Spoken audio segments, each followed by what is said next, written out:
औज़ुबिल्लाहिमिनश्शैतानिर्रजीम बिस्मिल्लाहिर्रहमानिर्रहीम। अस्सलाम वालेकुम students, welcome to science with Zaki. Student, आज हम बहुत एक इम्पॉर्टेंट कंपैरिजन को डिस्कस करेंगे, that is photosynthesis and respiration. Papers में कंपैरिजन की फॉर्म में क्वेश्चन लास्ट में पूछा जाता है और जो मोस्ट इम्पॉर्टेंट है वो ये फोटोसिंथेसिस और रेस्पिरेशन है। इसके अलावा कल के लेक्चर में मैंने एरोबिक और एनारोबिक रेस्पिरेशन का कंपैरिजन भी आपके साथ शेयर किया, वो भी पेपर में पूछा जाता है। अब ये देखिए, ये दो ऑपोजिट प्रोसेस हैं लेकिन एक लाइफ साइकिल है दोनों का। यहाँ पे एक कंपैरिजन आपको लिखा हुआ नज़र भी आ रहा है कि फोटोसिंथेसिस के प्रोसेस में क्या होता है, ग्लूकोज बनाई जाती है और एनर्जी स्टोर होती है, जबकि रेस्पिरेशन के प्रोसेस में क्या होता है, एनर्जी रिलीज होती है in the form of ATP. और किससे रिलीज होती है? ग्लूकोज से। यहाँ पे इसका प्रोडक्ट ग्लूकोज है और यहाँ पर इस ग्लूकोज से एनर्जी रिलीज हो रही है।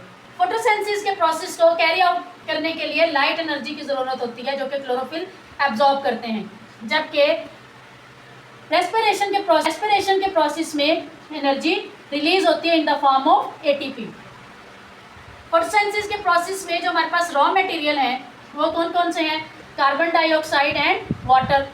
जबकि इसके रॉ मटेरियल जो हैं, जो फोटोसिंथेसिस के प्रोडक्ट्स हैं वो रेस्पिरेशन के रॉ मटेरियल हैं। जो फोटोसिंथेसिस के रॉ मटेरियल हैं वो रेस्पिरेशन के प्रोडक्ट्स हैं। अब इसके रॉ मटेरियल कौन से हैं? Raw materials are glucose and oxygen.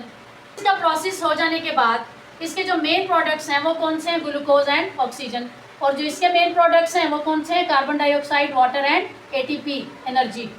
Where does photosynthesis happens? It happens in the chloroplast, and the site of respiration is mitochondria. Photosynthesis happens in green plants, algae and some of the microorganisms, whereas respiration happens in the cells of animals and many other microorganisms. In this process, in photosynthesis, energy is stored, and in this process, in respiration, energy is released. हम इन दोनों process को एक और नाम भी दे सकते हैं। वो क्या नाम है? हम फोटोसिंथेसिस को कह सकते हैं it is a process of anabolism. Anabolism. और रेस्पिरेशन जो है it is a process of catabolism. Catabolism mean destruction, anabolism mean construction. यहाँ पे कंस्ट्रक्ट हो रहा है, ग्लूकोज बन रहा है, यहाँ पे डिस्ट्रक्शन हो रही है। किसकी डिस्ट्रक्शन हो रही है? ग्लूकोज की। और ग्लूकोज डिस्ट्रॉय होने के बाद हमारे लिए बहुत ही फ़ायदेमंद प्रोडक्ट्स में कन्वर्ट हो रहा है। और वो कौन से प्रोडक्ट है? Definitely ATP. और इसके साथ देखिए, यहाँ पे जो कार्बन डाइऑक्साइड रिलीज हो रही है, इसी कार्बन डाइऑक्साइड को पौधे इस्तेमाल कर लेते हैं अपने फोटोसिंथेसिस के प्रोसेस को कैरी आउट करने के लिए। और यहाँ से जो ऑक्सीजन रिलीज होती है, इसी ऑक्सीजन को रेस्पिरेशन के प्रोसेस में यूटिलाइज किया जाता है to break down the glucose. तो देखिए, ये दोनों प्रोसेस जो हैं ये एक दूसरे के उल्ट हैं, साइड बाय साइड चल रहे हैं।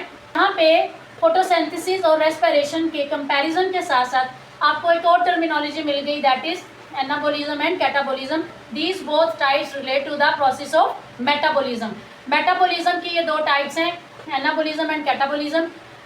Photosynthesis is known as anabolism and respiration is known as catabolism. I hope students आपको आज का ये लेक्चर पसंद भी आया होगा और समझ भी आया होगा। For easy and powerful learning, make sure to subscribe to Science with Zaki. Press the bell icon and show your support by liking, sharing and commenting. Until next video, Allah Hafiz.